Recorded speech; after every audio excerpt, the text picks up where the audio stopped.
How do you see things playing out over the next couple of months here? You know, we've been talking longer term. Let's start focusing a little shorter term in terms of the markets.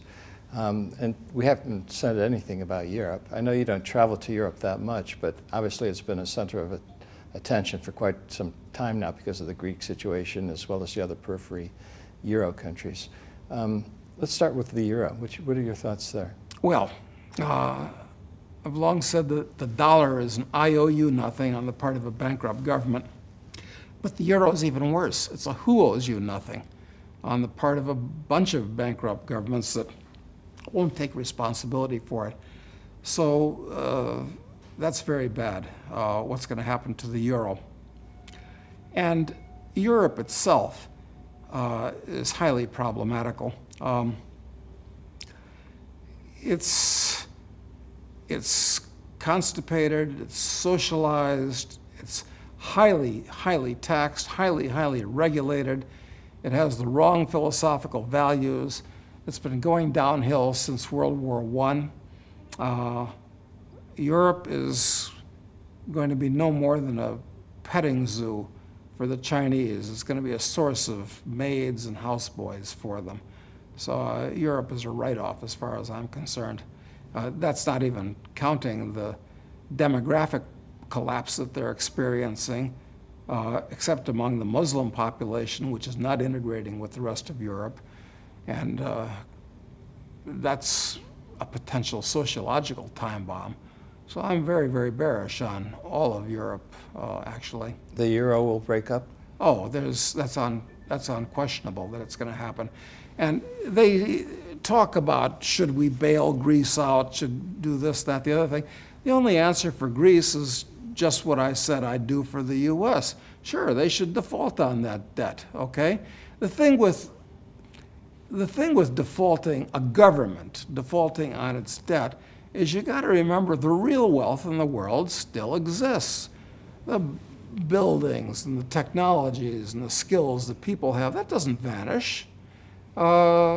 It just changes ownership. But like I said, I think the people that have financed the government and should be punished, and the people that are burdened by it should be relieved of it. So yes, but that only works, as I said, if you radically cut back the scope of government in addition in all ways. And that's what should happen. That's the solution for Greece. Now, are they going to do it or not? I don't know. Those people are so used to getting something for nothing and living off the fat of other people's land. I don't know what's going to happen in Greece, quite frankly. Or the other countries that are going to follow it, Italy and Spain and France, too. Earlier on when we were talking about the Greater Depression, you said there's going to be some dramatic changes.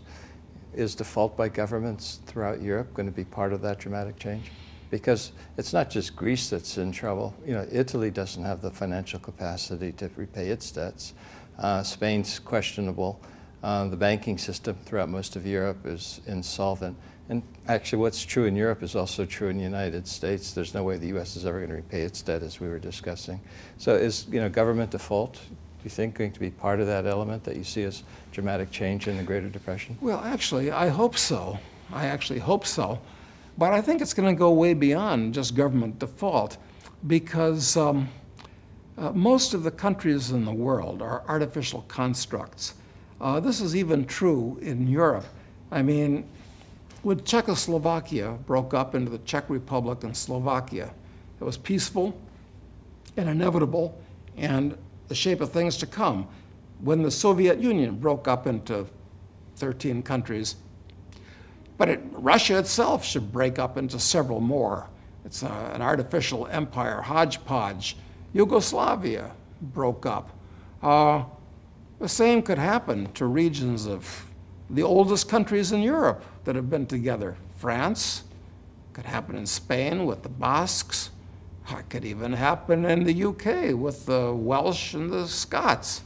I wouldn't doubt that as the going gets tough, a lot of countries which are held together with chewing gum and baling wire, including absolutely every place, except for Egypt and Ethiopia, in Africa, they're not real countries at all. I mean, Libya where the war is going on. That's going to turn into a long-lasting civil war, and it likely is going to break up into several countries.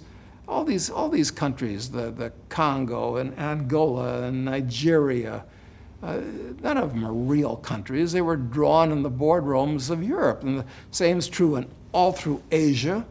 It's all through the Middle East. So this is a real problem. There are, I think, 150 countries in the world or something like that, but as I understand it, there's something like 450 languages. So your implication is that people are going to form more government based on language and the cultural and traditional associations rather than borders drawn by colonial powers, decades ago. Exactly. Sharing a piece of government ID with somebody called a passport doesn't mean that you have anything in common with them at all.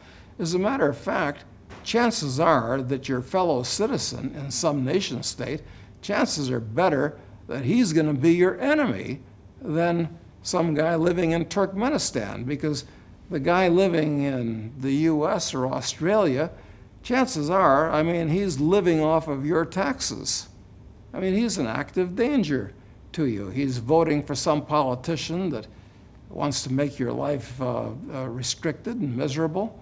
So I don't see that in the future people will see their so-called countrymen as people they have anything in common with. This is the great thing about the internet. It's that it lets you find out who your countrymen really are in the world. And I can promise you, I've got a lot more in common with people in the Congo that I don't share the same language with, I don't share the same religion, the same culture or background, but on things that I consider important, which are personal philosophy and personal ethics, I got a lot more in common with them than I do with the people that live in the trailer park down the street from me in Aspen. Or for that matter, my rich neighbors that live on Red Mountain in Aspen. I don't have anything in common with either one of them. So I think that in the future, nation states are likely to cease to exist and are going to be replaced by groups of people that find themselves around the world based upon whatever is important to them, whether it's business, philosophy, religion, hobbies, could be 1,000 different things.